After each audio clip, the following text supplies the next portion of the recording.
মানুষের ইতিহাসে কিছু নাম থাকে ক্ষমতার জন্য, কিছু নাম থাকে যুদ্ধের জন্য, আর কিছু নাম আলো জ্বালায় মানুষের অন্ধকারের ভেতর। প্রিন্স সদরুদ্দিন আগা খান ছিলেন সেই আলোর এক নিঃশব্দ বাহক। রাজকীয় উত্তরাধিকার পেছনে রেখে তিনি বেছে নিয়েছিলেন মানুষের পাশে দাঁড়ানোর কঠিন পথ। আজ সেই মানুষের গল্পই বলবো।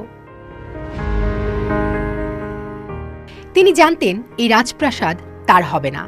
প্লেবয় ইমেজের কারণে পিতা স্যার সুলতান মোহাম্মদ শাহ কখনোই তাকে নিরাজ ইসমাইলি সম্প্রদায়ের পরবর্তী নেতা হিসেবে ভাবেননি। তাই আধ্যাত্মিক সাধনার বদলে তিনি বেছে নিলেন মানবিক সাধনা।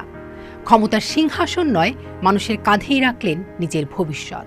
পিতা প্রাচ্যের, মা পাশ্চাত্যের, রক্তে দুটি সভ্যতার উত্তরাধিকার। হার্ভার্ডে পড়াশোনা, শিক্ষক হিসেবে হেনরি কিসিঞ্জারের মতো মানুষ। বহিরঙ্গে পুরো পাশ্চাত্য, অথচ মননে তিনি ছিলেন খোদ প্রাচ্যের মানবতাবাদী।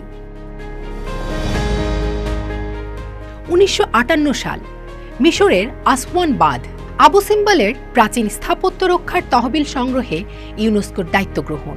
এখান থেকেই শুরু জাতিসংঘে সদরুদ্দিন আগা খানের দীর্ঘ, কঠিন ও দীপ্ত ক্যারিয়ার।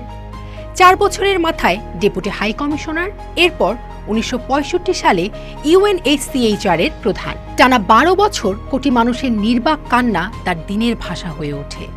তিনি কেবল একজন আমলা ছিলেন না, ছিলেন মানুষের আশ্রয়। 1971 বাংলাদেশের মুক্তিযুদ্ধ। ইতিহাসে সবচেয়ে বড় শরণার্থী স্রোতের একটিতে নেতৃত্ব দিতে হলো তাকে।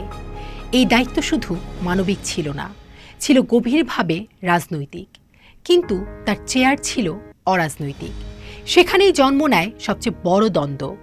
শরণার্থীদের ফেরানোর স্বপ্নে তিনি পা রাখলেন রাজনীতির কাঁটার মাঠে। পাকিস্তান, ভারত, ইসলামাবাদ, দিল্লি, সবখানেই দরজা খোলা রাখতে হলো তাকে। একদিকে ইয়াহিয়ার সঙ্গে বৈঠক, অন্যদিকে ভারতের প্রত্যাশা। কিন্তু প্রতিটি পদক্ষেপে লেগে রইল সন্দেহের ছায়া। ঢাকা, চুয়াডাঙ্গা, বেনাপোল ঘুরে এসে তিনি বললেন, পরিস্থিতি স্বাভাবিকের পথে। বিশ্ব গণমাধ্যমে উঠল ঝড়, তার বিরুদ্ধে উঠল পক্ষপাতিত্বের অভিযোগ। কেউ বললেন তিনি পাকিস্তানি, কেউ বললেন তিনি নিরপেক্ষতার মুখোশ। তিনি বলেছিলেন, আমি ভারতপন্থী নই, পাকিস্তানপন্থী নই, আমি শরণার্থীপন্থী। প্রয়োজনে পথ ছেড়ে দেব, তবু মানবতার স্বার্থ ছাড়ব না। 1981 ও 1991 সালে জাতিসংঘের মহাসচিব পদে মনোনয়ন পান। কিন্তু দুইবারই ভোটের দেয়ালে আটকে গেল তার ভাগ্য। কেউ বলল তিনি পাশ্চাত্যমুখী, কেউ বলল তিনি বেশি মানবিক। ক্ষমতার রাজনীতিতে মানবতা সবসময় অস্বস্তিকর। সদরুদ্দিন আগা খান কখনো কোনো দেশের নেতা হননি। তিনি ছিলেন উদ্বাস্তু মানুষের নেতা।